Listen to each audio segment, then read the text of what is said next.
100 ગ્રામ ગાંઠિયા લેશે અને 200 ગ્રામ ગાંઠિયાની ચટણી ખાશે, એ જ પાક્કો ગુજરાતી. સાચી વાત છે ને?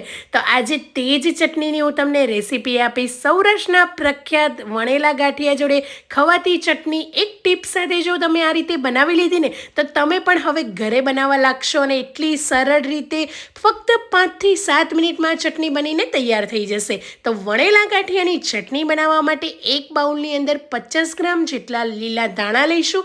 લીલા ધાણાને દાંડલી સાથે જ લેવાના છે, એટલે આપણે અત્યારે ધોઈને એડ કરી દેવાના છે.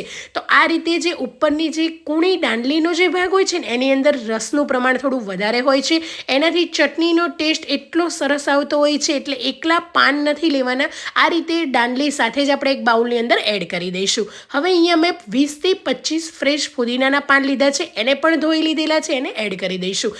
એક મોટી ચમચી જેટલા કાચા સિંગદાણા લઈશું અને આ ચટણીનું જે હીરો ઇન્ગ્રીડિયન્ટ્સ છે ને એ બટેટા પૌવાના ચોખાના પૌવા છે.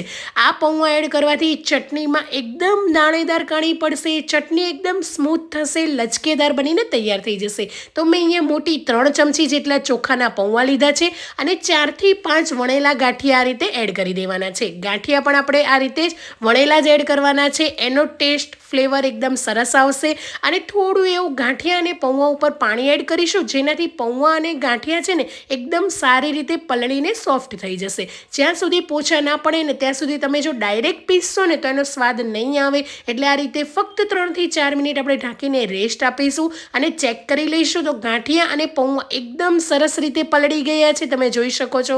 તો આ રીતે પૌવા અને ગાંઠિયાને પલળવા દેવાના છે. મિક્સ કરી લઈશું, ચપટી એવી હળદર એડ કરીશું અને બધી વસ્તુને સારી રીતે મિક્સ કરી લઈશું. તો આ ચટણીની અંદર બીજું કંઈ જ નથી એડ થતું, બસ પૌવા, ગાંઠિયા, લીલા ધાણા, શિંગદાણા અને બેઝિક મસાલા એડ કરીને આ ચટણી બનતી હોય છે. તો પણ આ ચટણી જેને ખાધી હશે ને એનો ટેસ્ટ એટલો સરસ હોય છે, એને ખબર જ હશે. હવે આ બધું જ મિશ્રણ છે ને એ આપણે મિક્સર જારની અંદર એડ કરી દેવાનું છે અને આ ચટણીને આપણે પલ્સના મોડ પર ગ્રાઇન્ડ કરવાની છે. વધારે પડતી પીસવાની નથી, એકદમ સ્મૂથ ટેક્સચર નથી કરવાનું, થોડું એવું દાણેદાર અને એકદમ કરકરું રાખવાનું છે. તો બધી જ વસ્તુને આપણે મિક્સર જારમાં એડ કરીશું અને જે પૌવા અને ગાંઠિયા ઉપર આપણે જે પાણી એડ કરેલું ને અડધા કપ જેટલું, એનાથી ચટણી સરસ પીસાઈ જશે. તો પાણી છે એટલે હું નથી એડ કરતી. અને જો તમારે પાણી વધારે પડતું પૌવા અને ગાંઠિયા સોસાઈ ગયું હોય તો થોડું એવું પાણી એડ કરજો, લગભગ 3 થી 4 ચમચી. વધારે પાણી એડ નથી કરવાનું, બસ એ જ પાણીની અંદર ચટણીને સારી રીતે ગ્રાઇન્ડ કરી લઈશું. તો તમે જોઈ શકો છો એકદમ દાણેદાર ચટણી તૈયાર છે. હવે આ ચટણીની હું તમને એક ટિપ્સ બતાવું. જ્યારે તમે ચટણી પીસો છો ને ત્યારે એની અંદર મરચાંની પેસ્ટ નથી એડ કરવાની. ચટણી તૈયાર થઈ જાય ને પછી એડ કરવાની છે, કેમ કે આનું એક જ કારણ છે. જો તમે ચટણીની અંદર મરચાં એડ કર્યા ને તો મરચાંની તીખાશના લીધે ચટણીનો જે બેઝિક ટેસ્ટ છે ને એ નહીં આવે.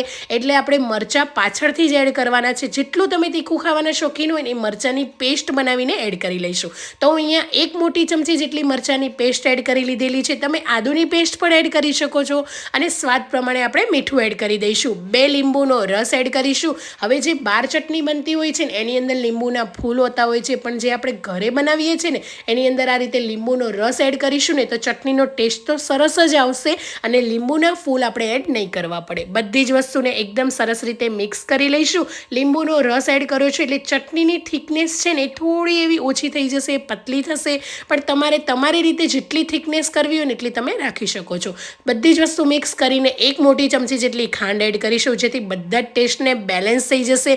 આની અંદર ગોળ નથી એડ કરવાનો, ખાંડ જ એડ કરીશું. ગોળ એડ કરવાથી એનો ફ્લેવર, ટેસ્ટ બધું જ ચેન્જ થઈ જશે. એટલે ફક્ત 1 ચમચી ખાંડ અને થોડું એવું મેં પાણી એડ કર્યું છે. મને ચટણી થોડી વધારે ઘટ લાગી એટલા માટે.